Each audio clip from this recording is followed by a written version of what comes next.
Hello friends, welcome to my channel. ఓ bank ఉద్యోగికి ఎదురైన అనుభవం అంటే ఒక విచిత్ర సంఘటన ఎదురైంది. అది తర్వాత కానీ దానికన్నా మొదలు ఎదురైంది ఓ కష్టం.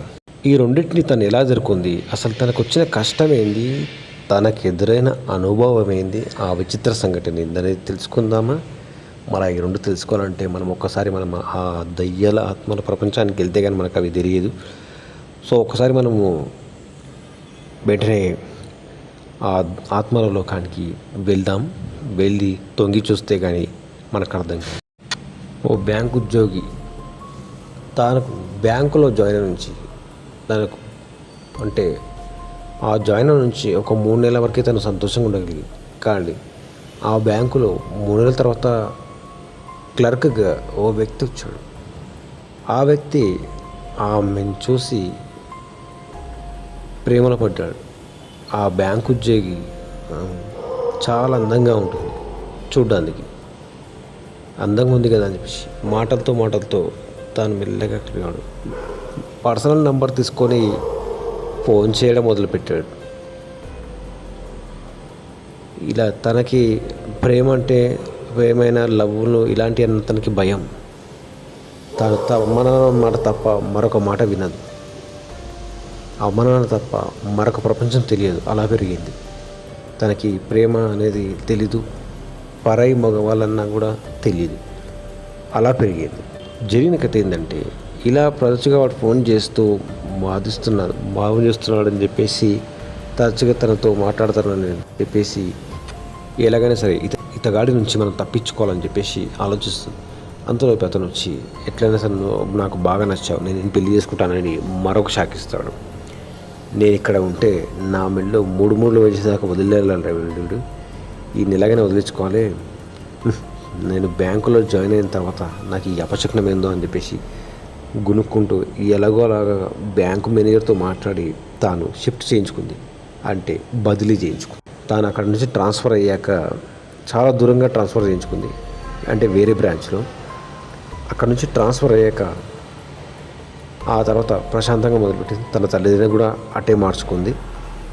బ్యాంకుకి ఇల్లుకి చాలా దగ్గర, నడిచి రావచ్చు. అయితే ట్రాన్స్ఫర్ అయ్యడం కాకుండా తన మొబైల్ నెంబర్ని కూడా మెల్లగా మార్చేసింది. ఆ మార్చిన నుంచి ఫోన్లు ఏవి రావట్లేదు. కేవలం ముఖ్యమైన వాళ్ళకి మాత్రమే తన నెంబర్ ఇచ్చుకుంది, మిగతా వాళ్ళకి ఎవరికి ఇవ్వలేదు. ఆ నెంబర్ మార్చుకున్నాక కూడా నుంచి ప్రశాంతంగా తను జాబ్ చేసుకుంటుంది. అంతటితో ఓ కష్టం ముగిసిపోయినట్టే. దాని తర్వాత రెండో కష్టం, అంటే ఇది ఒక విచిత్ర సంఘటన. ఇంతవరకు వచ్చింది ఒక తలనొప్పి, ఎలాగోలా ఆ తలనొప్పి నుంచి బయటపడింది. కానీ ఇప్పుడు ఎదురైంది ఓ విచిత్ర సంఘటన. తాను ఎప్పుడైతే మారకముందు ఉన్న బ్యాంకు దగ్గర ఇంట్లో ఉన్నంతసేపు అందరూ ప్రశాంతంగా ఉన్నారు. కానీ వీళ్ళు ఎప్పుడైతే బ్రాంచ్ మార్చుకొని ట్రాన్స్ఫర్ అయ్యి ఎక్కడైతే ఇల్లు తీసుకున్నారో ఆ ఇంట్లోకి ఇల్లు నుంచి అస్సలు బాగోలేదు. ఇలా కొంతకాలం గడిచింది. అయితే ఓ రోజు తల్లిదండ్రులు పెళ్ళి ఉన్నదని చెప్పేసి ఊరెళ్ళారు. వారం తర్వాత తిరిగి వస్తాను. ఆ వారం రోజులు ఒక్కతే, తనకి అన్న చెల్లి అక్క తమ్ముడు ఎవరు లేరు. తల్లిదండ్రులకు ఒకటే కూతురు. ఎలాగైనా మేనేజ్ చేయాలి, ఎవరైనా తెచ్చిపెట్టుకోవాలి, తన ఫ్రెండ్ అనేది అనుకున్నారు. కానీ ఆ టైంలో ఎవ్వరూ తనకి దొరకలేరు. అంతా బిజీ ఉన్నారు, చాలామంది ఊర్లోకి వెళ్ళి అన్నారు. ఇక ఎలారా దేవులా అనుకుంటూ తాను ఆ ఇంట్లోనే రోజు అలాగే ఉండిపోయింది. వస్తుంది, వండుకుంటుంది, తింటుంది, మళ్ళీ బ్యాంక్కి వెళ్తుంది. ఇవి సరే, కానీ అసలు విషయానికి వచ్చేసరికి రాత్రి తాను పడుకున్నాక తనతో పాటు ఇంట్లో మరొకరున్నారని తనకు అనిపించింది. కానీ ఎన్నిసార్లు అనిపించినా కూడా పట్టించుకోలేదు. ఏదో ఉంటుందిలే అనుకున్నా. కానీ ఒక రోజు ఏమైందంటే, వంట రూమ్లోకి మార్నింగ్ లేవగానే డోర్ ఓపెన్ చేసి వెళ్ళంగానే వంట రూమ్లో ఓ దుప్పటి కప్పున ఓ వ్యక్తి నించున్నట్టుగా అనిపించింది. కెవ్వున కేక వేసి వెనక్కి జరిగింది.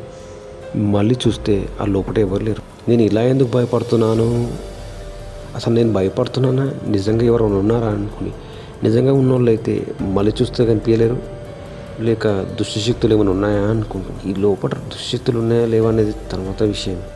ముందు నేను వెళ్ళాలి అని చెప్పేసి ఆ హడావిడిలో ఆ విషయాన్ని మర్చిపోయి త్వరగా వంట చేసుకొని మళ్ళీ బ్యాంకుకి వెళ్ళిపోయింది. మళ్ళీ ఆ రోజు రాత్రి తిరిగి వచ్చాక సాయంత్రం పూట తన ఫ్రెండ్స్తో ఇంట్లో రీల్స్ చేసింది.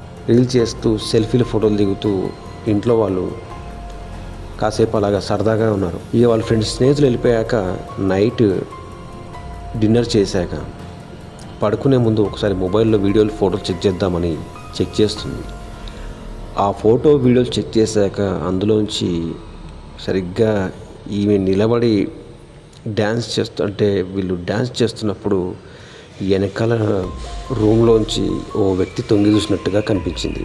అంతే, అక్కడే దెబ్బకి ఫ్యూజులు నోట్లోంచి మాట రాలేదు. కాసేపు ఒక్కదాన్ని ఇంట్లో ఉన్నాను అని చెప్పేసి నేరుగా చేయి కడుక్కొని అక్కడి నుంచి లేచి బెడ్రూమ్ ఆ రూమ్లోకి వెళ్ళి ఆ రూమ్ తలుపు వేసి పడుకుందంటే దుప్పటి కప్పుకొని పండుకుంటే మళ్ళీ తిరిగి చూడలేదు. అలాగే రాత్రి వణుకుతూ భయంతో నిద్రపోయింది. తెల్లారులేసరికి ఏమీ లేదు, అంతా మామూలే.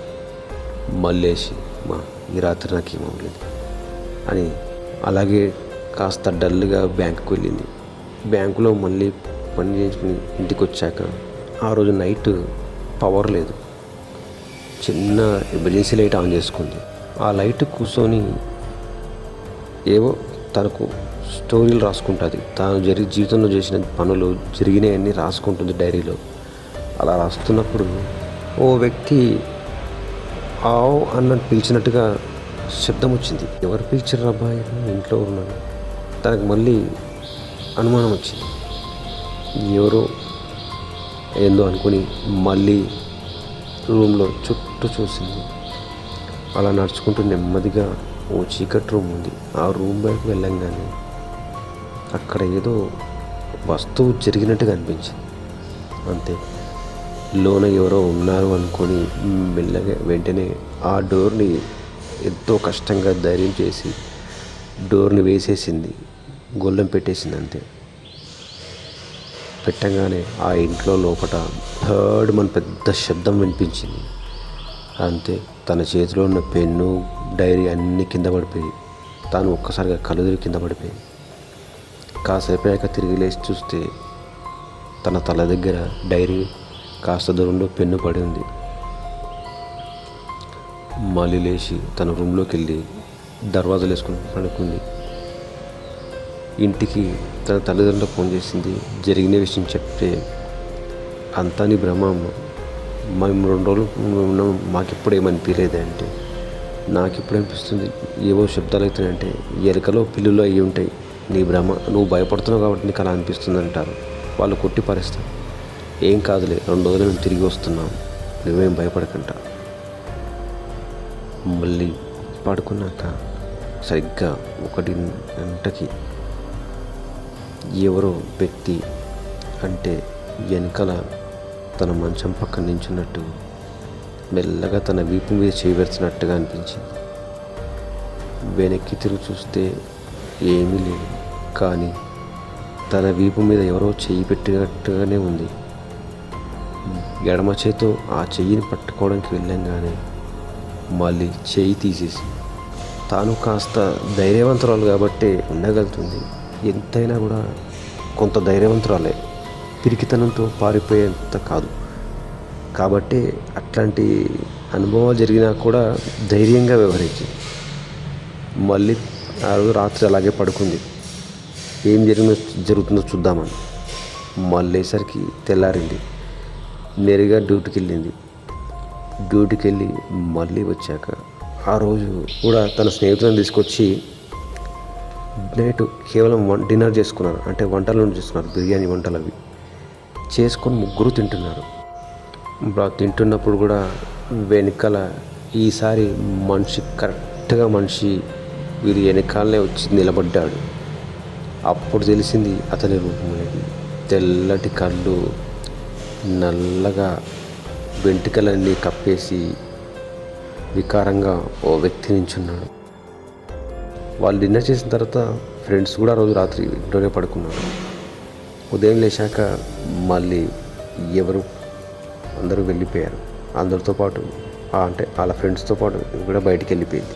ఆ రోజు ఈవినింగ్ ఏం జరిగిందంటే ఇంట్లో ఫారెన్లో ఉంటే తన ఫ్రెండ్స్కి వీడియో కాల్ చేసి మాట్లాడుతున్నప్పుడు వెనకాల ఎగ్జాక్ట్ ఈమెకి వెనకాలనే నేరుగా దగ్గరికి వచ్చి నిలబడింది ఆ వ్యక్తి. సెల్ఫీ మాట్లాడుతూ చూసుకోలేదు, కానీ ఫోన్లో వీడియో కాల్ మాట్లాడుతున్నప్పుడు తన స్నేహితురాలు అన్నది, నీ వెనకాల ఎవరో వ్యక్తి నుంచి ఉన్నారని. వెనక్కి తిరిగి వేగంగా చూసేసరికి ఈసారి క్లియర్గా ఆ వ్యక్తి కనపడ్డాడు. అంతే, దెబ్బకే కెవ్వుమని కింద పడింది. ఆ వ్యక్తి అక్కడి నుంచి అదృశ్యమైపోయాడు. కాసేపు రూమ్లోకి వెళ్ళి గట్టిగా కేకలు వేసి దుప్పటి కప్పుకొని కూర్చుంది. మళ్ళీ మెల్లగా దుప్పటి తీసి మళ్ళీ బయటకు వచ్చి తన స్నేహితురాలు వీడియో కాల్లోనే ఉంది. అప్పుడు తన స్నేహితురాలతో మళ్ళీ వెళ్ళి మాట్లాడుతుంటే, నేను కాసేపేగా చేస్తానంటే నువ్వు ముందు చెప్పేది నువ్వు వెళ్ళాక నేను చూశాను వీడియోలో ఆ వ్యక్తి అదృశ్యమైపోయాడు అని చెప్తుంది. మళ్ళీ ప్రత్యక్షమై పక్కనున్న రూమ్లోకి వెళ్ళాడు అని వీడియో కాల్లో చూసిన తన స్నేహితురాలు చెప్తుంది. ఇక ఉండడం కరెక్ట్ కాదని చెప్పేసి తన తండ్రిదండ్రులకు గట్టిగా ఫోన్ చేసి చెప్పింది, నేను ఉండను ఇంట్లో అని చెప్పి. సరే అని చెప్పేసి కూతురు మాట కాదనలేక వాళ్ళు మళ్ళీ ఆ ఇల్లు మార్చేసి వేరే ఇంటికి వెళ్ళిపోయారు. నిజానికి ఆ ఇంట్లో ఆ వ్యక్తి ఎందుకున్నాడనేది తర్వాత ఎంక్వైరీ చేస్తే, ప్రేమలో ఫెయిల్ అయ్యి ఓ అమ్మాయి ప్రేమించి మోసం చేసిన కారణంగా ఆ వ్యక్తి ఆత్మహత్య చేసుకొని చనిపోయాడు. నిద్రమాత్రలు మింగి చనిపోయాడంట. అందుకే ఆ ఇంట్లోనే ఆత్మని తిరుగుతున్నాడు. ఆ అమ్మాయి కూడా, తను ప్రేమించిన అమ్మాయి కూడా ఇలా ఇంటికి వచ్చి వెళ్తుండేదంట. సో ఫ్రెండ్స్, ఓ బ్యాంక్ ఉద్యోగికి ఎదురైన అనుభవం ఇది. ఈ వీడియో దాదాపు 15 సంవత్సరాల కింద జరిగిన ఘటన ఇది, కానీ నాకు ఆలస్యంగా తెలిసింది. సో ఫ్రెండ్స్, ఈ వీడియో కనుక నచ్చితే లైక్ చేయండి, షేర్ చేయండి. మళ్ళీ వీడియో కోసం నా ఛానల్ సబ్స్క్రైబ్ చేయండి. తిరిగి మరొక విచిత్ర సంఘటనతో మీ ముందుంటాను. అంతవరకు సెలవు. నమస్తే, బాయ్.